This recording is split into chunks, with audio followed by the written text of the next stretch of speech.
alegria do verdadeiro ministro do Evangelho. Friso isso, hein?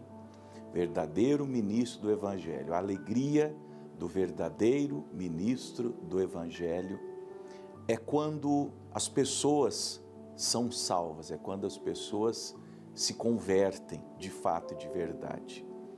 É claro que um pastor, um pregador quer ver a sua igreja cheia, ele quer ver o avanço do Evangelho, da pregação, as pessoas conhecendo a palavra, mas não tem alegria maior do que você ver pessoas se convertendo verdadeiramente, genuinamente, de coração, não apenas frequentando, porque convenhamos, hoje, e eu falo isso sempre com um tom de crítica, vocês percebem, as igrejas estão abarrotadas, mas abarrotadas de gente carnal. As igrejas hoje, na sua maioria, são carnais. Elas parecem casas de show. Assistam um culto, na maioria das igrejas, e assistam um show da Taylor Swift, para você ver se não é a mesma coisa, se não é parecido, se não tem a mesma dinâmica do show, das luzes, da fumaça, da performance. Não é verdade? Não tem diferença. Infelizmente, o mundo entrou dentro da igreja. O mundo tomou as rédeas de muitas igrejas. E pouco se tem de Jesus, do Evangelho, da graça, da simplicidade, da pregação profunda, genuína. E me admiro que muitos de vocês estejam abraçando isso, estejam, me perdoe a expressão que eu vou usar, se prostituindo com isso, porque esta é uma prostituição espiritual, esta é uma fornicação espiritual. E há muitos fornicadores, talvez você seja um grande fornicador dessas coisas que o mundo tem oferecido. Mas hoje eu não quero falar de coisa ruim, hoje eu quero falar de alegria, de coisas boas. E a carta de Paulo aos Colossenses é uma expressão dessa alegria. Paulo está muito feliz porque ele recebe de Epáfras, Epáfras era um pastor do ministério dele, ele recebe de Epáfras a informação de que enquanto ele, Paulo, estava preso em Roma, essa carta é escrita com Paulo preso em Roma por Paulo e Timóteo, você lê isso no capítulo 1, no versículo 1, Paulo e Timóteo são os escritores dessa carta. O Epáfras conta que nessa região chamada Colossos, ele pregou o Evangelho, tal qual Paulo pregava, e as pessoas começaram a se converter. E ele traz essa informação. Um alento, imagino, para Paulo receber de Epáfras, ouvir de Epáfras, que pessoas estavam se convertendo, que o ministério de Paulo frutificava mesmo enquanto ele estava preso. Os pastores, os discípulos dele, os pregadores fiéis, continuava o trabalho. Paulo está preso, mas os discípulos, os pregadores, os pastores, estão pregando. E o Epáfras, então, vem e fala, Paulo, olha, o trabalho está muito bonito. As pessoas estão se convertendo, as pessoas estão nascendo de novo, nós estamos batizando muita gente, e é uma igreja bíblica sólida, um povo sedento da palavra. Então, com essa alegria, Paulo escreve a carta aos Colossenses. Ele que vai mencionar numa parte, você leia, e a minha recomendação é que você leia os 4 capítulos dessa carta hoje. Eu li em 20 minutos a carta de Paulo aos Colossenses nessa madrugada. Então leia você também, é uma leitura leve, gostosa, aprazível e que edificará a sua vida. Ele menciona numa altura que ele nunca tinha visto aqueles irmãos, mas ele estava feliz. Eu quero ler para nós um trecho bem curtinho, no capítulo 1, Colossenses capítulo 1, do verso 9 até o verso 12. Colossenses 1, do 9 ao 12. E enquanto você procura, já que vai aparecer no rodapé, o apóstolo Paulo escreveu assim: Por esta razão, nós também, desde o dia em que o ouvimos. Ouvimos o que o Epáfras contou. No versículo 7 ele disse: como aprendestes de Epáfras, nosso amado conservo, que para vós é um fiel ministro, o qual nos declarou também o vosso estado no Espírito, ou o vosso amor no Espírito. Então, por esta razão, nós também, desde o dia que ouvimos, que recebemos a informação da conversão de vocês, não cessamos de orar por vós e de pedir que sejais cheios do conhecimento da sua vontade, em toda sabedoria e inteligência espiritual. Veja, quando a fé começa a brotar, a produzir seus primeiros frutos nos nossos corações, ela ainda é uma planta nova, é uma planta tenra, é uma planta no início. Nós precisamos ter ainda mais cuidado. Por exemplo, o profeta Jeremias diz, o profeta Isaías, diz na sua palavra, no seu livro, na sua profecia, que os cordeiros que mamam ainda são carregados no colo pelo bom pastor, fazendo alusão aos primeiros anos da vida cristã. E eu sei que eu estou falando com pessoas que já estão há mais tempo no Evangelho, mas há muita gente começando. Esse é o tempo, e não descarto você que já é mais antigo na fé, mas é um tempo de buscar a vontade de Deus. O que Deus quer para a minha vida? Você está assim numa altura em que quanto mais você souber da vontade de Deus, quanto mais você souber do plano de Deus, quanto mais você crescer, como Paulo diz, em sabedoria ou em toda sabedoria e inteligência espiritual, melhor para você, melhor para o seu progresso. Eu falo sempre para você tirar da sua vida as distrações. Aposente, jogue fora, não vou dizer nem dê, jogue fora seu videogame estúpido, jogue fora e exclua do seu celular aqueles joguinhos banais. Sai da televisão, tira a sua conta da Netflix e dos seus afins e comece a buscar a Deus. Você foi colocado num caminho tão glorioso, tão maravilhoso, tão especial. Isso é maravilhoso. Paulo está extasiado porque ele tem discernimento do que está acontecendo com aquelas pessoas. A grande maravilha da vida aconteceu neles, está acontecendo conosco. O grande milagre, que não é uma cura, uma libertação, que são grandes milagres de fato. Uma porta de emprego, você que diz, pastor, depois que eu me converti, eu comecei a ganhar muito dinheiro, louvado seja Deus se isso aconteceu com você, uma maravilha da graça de Deus que ramificou em você. Levante as mãos e diga obrigado, porque depois que eu me converti, a minha mente se abriu, eu comecei a trabalhar, eu comecei a prosperar, eu comecei a ganhar dinheiro. Repito, louvado seja Deus por isso. Mas a grande maravilha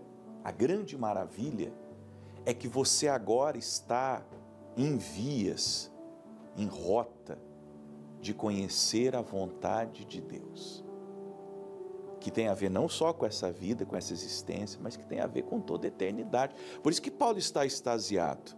Ele diz, eu não cesso de orar por vocês. Estou aqui na prisão em Roma, aproveitando o máximo de tempo que eu posso. Ele, se você ler depois Atos 28, ele atendia as pessoas durante o dia, as pessoas vinham, ele pregava para as pessoas. Mas ele usava muito desse tempo para escrever, ele escreveu muito, ele trabalhou muito nesse tempo em que ele estava preso, não podia sair às missões, porque ele era um missionário, ele era um evangelista, o apóstolo de Cristo. Mas já que ele está preso, ele está gastando tempo recebendo pessoas, atendendo pessoas, escrevendo, produzindo conteúdo e orando também pelos colossenses. E ele pedia que eles fossem cheios do conhecimento da sua vontade em toda sabedoria e inteligência espiritual. Para quê, Paulo? Com qual finalidade? O que isso tem a ver comigo, com você, com todos nós? Verso 10. Primeiro, para que possais andar dignamente diante do Senhor. É o que eu quero. Eu pregando, estourando por mim agora e dizendo: Senhor, me conceda isso.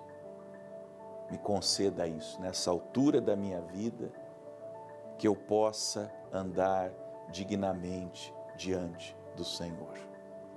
Seja enquanto pastor, enquanto marido, enquanto pai, enquanto amigo, enquanto pregador do Evangelho, enquanto cidadão, com as minhas atribuições, com os meus compromissos, com as minhas responsabilidades sociais, cidadão que compra, que vende, que negocia, que vai no mercado, que vai no shopping. Eu quero agradar ao Senhor em tudo. Eu quero que a minha vida, a maneira como eu vivo, todos os dias, não só no domingo, todos os dias, dentro e fora da igreja, dentro e fora de casa, eu possa andar dignamente diante do Senhor. Que Deus lá do céu, olhando para nós, pense e diga o que Ele disse de Jesus: esse é o meu Filho amado, em quem tenho grande prazer. Quem de nós terá a honra de ouvir aquela voz do céu, dizendo: este é o meu Filho, esta é a minha filha amada, em quem tenho grande prazer. Ele prossegue, agradando-lhe em tudo. Sejamos honestos. Eu e você agora, vamos questionar a nós mesmos. Nós, hoje, neste tempo presente da vida, estamos agradando a Deus em tudo? Em tudo? Ou há uma área que nós, ao contrário, estamos desapontando o Senhor? Pastor, olha, tem uma área da minha vida que eu sei, eu estou desapontado, eu que sou falho, eu que sou pecador, eu admito que eu estou desapontado comigo mesmo. Imagine o Deus Santo, imagine o Deus puro, que é puro de olhos, que não pode contemplar o mal. Ele deve estar muito triste comigo por coisas que eu abrigo aqui, por coisas que eu abrigo aqui no meu coração, por coisas que eu ando falando ou fazendo, me comprometi com outras coisas. Então hoje você pondere sobre isso, porque o teu chamado, como foi o chamado dos Colossenses, é para agradar o Senhor em tudo, tudo é tudo. Ele não exclui: ah não, essa área da sua vida, se você quiser levar de qualquer maneira, por exemplo, saúde. Talvez na saúde você é um fracasso, você não se alimenta bem, você não dorme bem, você não faz exercício, você não cuida do seu corpo. Você vai morrer cedo, escreve o que eu estou dizendo, a não ser que você se arrependa, você vai morrer cedo. Você vai morrer cedo e teu marido vai ficar aí para as menininhas. Ele vai casar com uma moça que se cuida, você não se cuida, teu marido vai ter uma mulher que se cuide. O senhor não se cuida, não cuida da sua saúde, vai morrer cedo. Sua mulher vai casar com um cara bacana, bonitão, que se cuida. E que vai andar no seu carro, você vai comprar um carrão e quem vai andar vai ser o outro, que vai dirigir, vai para cima e para baixo com ela. Você não se cuida. Você não agrada o Senhor nessa parte, no cuidado com sua alimentação, o seu corpo. Nós temos que glorificar Deus no corpo, na alma e no espírito. Está escrito: os quais, corpo, alma e espírito, pertencem a Deus. Pertence a Deus, não pertence a nós. Deus nos deu como uma espécie de comodato. Nós somos mordomos de nossa existência, da nossa vida. Nós não somos os donos. O mordomo não é o dono, ele administra todos os bens do patrão dele, mas ele não é o dono de nada. Apesar de que ele desfruta, ele come, ele tem na casa um bom quarto, ele tem acesso a todas as riquezas e os bens do patrão dele para administrar, para comprar, para vender. Por procuração ele pode, mas ele não é o dono de nada. É assim a relação da nossa existência com aquilo que Deus nos deu. Somos mordomos da nossa existência, frutificando em toda boa obra. Porque uma vez, veja, que você anda dignamente diante do Senhor, você agrada Ele em tudo, é óbvio que você começa a frutificar em tudo de bom que você faz.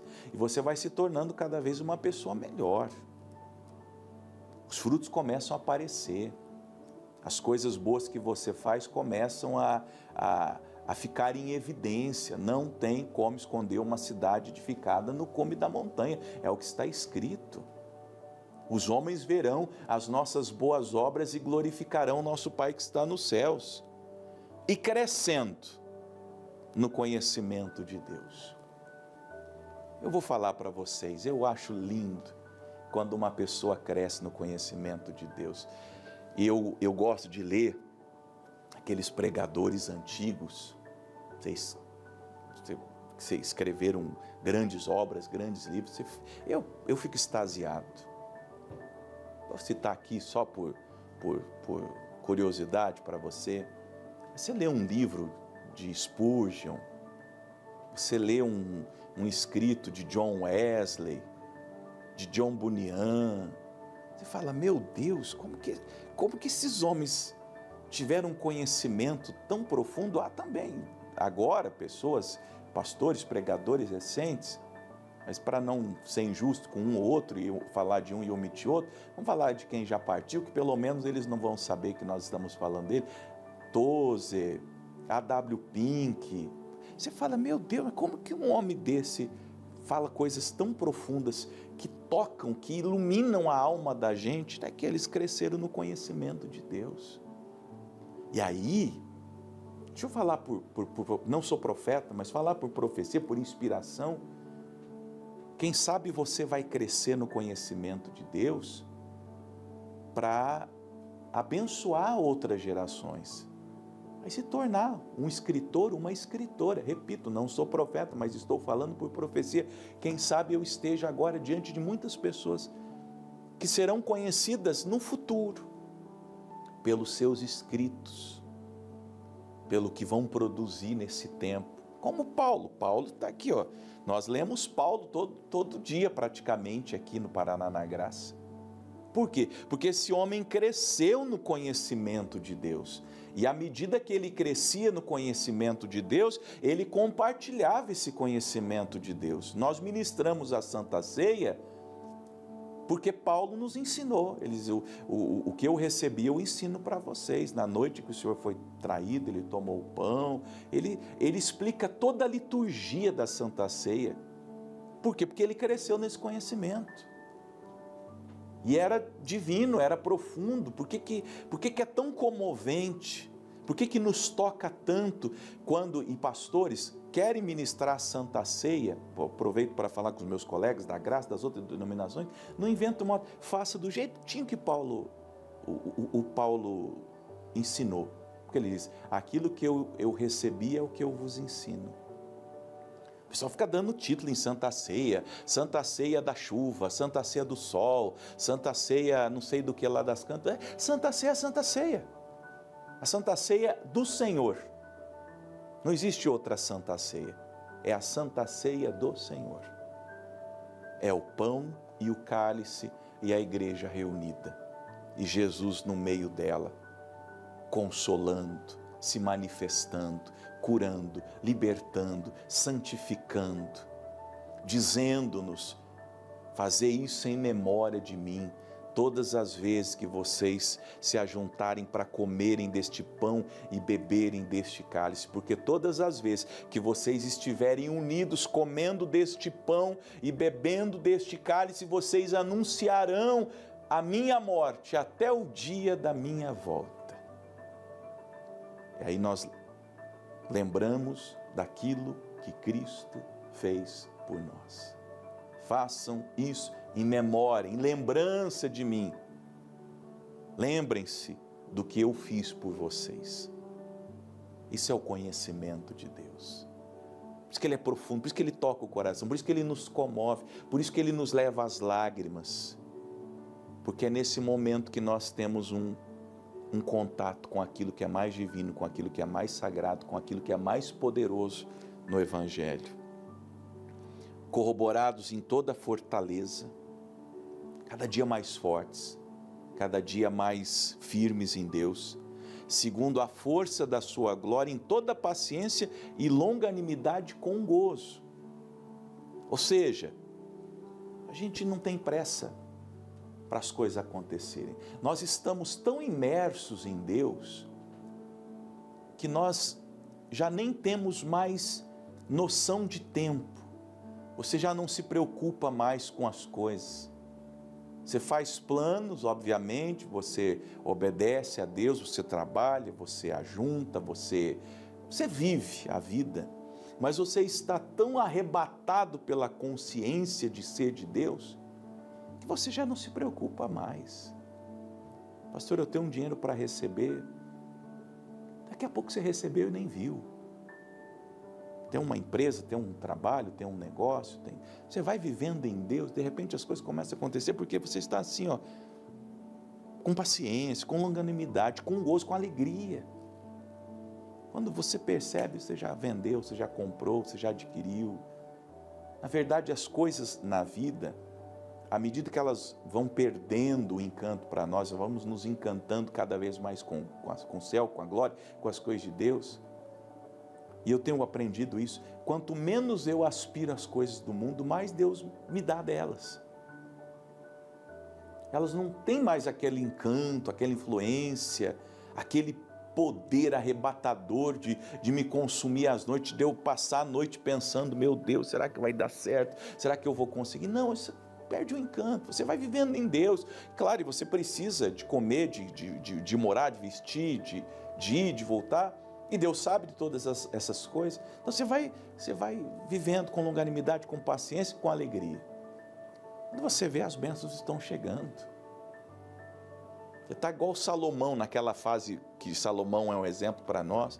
Deus apareceu ele em sonho e falou, Salomão, pede o que você quer que eu te faça. Senhor, me dá sabedoria para eu cuidar bem do povo.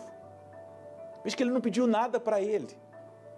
Ele pediu pelo povo, ele pediu pelo chamado, pela vocação, pelo dom que ele tinha recebido, pela responsabilidade de ser rei em Israel depois de Davi, seu pai. E Deus disse, olha, porque você me pediu sabedoria para julgar causa de justiça, para cuidar da nação. Eu achei que você ia me pedir a cabeça dos seus inimigos, eu achei que você ia me pedir dinheiro, eu achei que você ia me pedir qualquer coisa, Salomão, mas já que você me pediu para as pessoas, você pediu sabedoria para ser um bom rei, eu vou te dar até o que você não pediu. Você vai ser o homem mais sábio do mundo, antes de ti não teve, depois de ti nunca mais se levantará. Só Jesus foi maior que Salomão nos aspectos da sabedoria. E enquanto você for vivo, ninguém vai ser mais rico do que você. Porque você pediu pelos outros. Porque você pediu algo que me agradou. Eu vou te dar até o que você não pediu. E dinheiro não era problema para Salomão. A Bíblia fala que tinha prata em Israel igual pedra. Virou até uma praga de tanta prata. Perdeu o valor de tanto que tinha. Por quê? Porque aquele homem aprendeu a longanimidade e paciência com gozo. E ele termina no 12, dando graças ao Pai que nos fez idôneos para participar da herança dos santos na luz. Isso aqui é maravilhoso. Obrigado, Deus, porque o Senhor me fez idôneo para participar da herança dos santos na luz.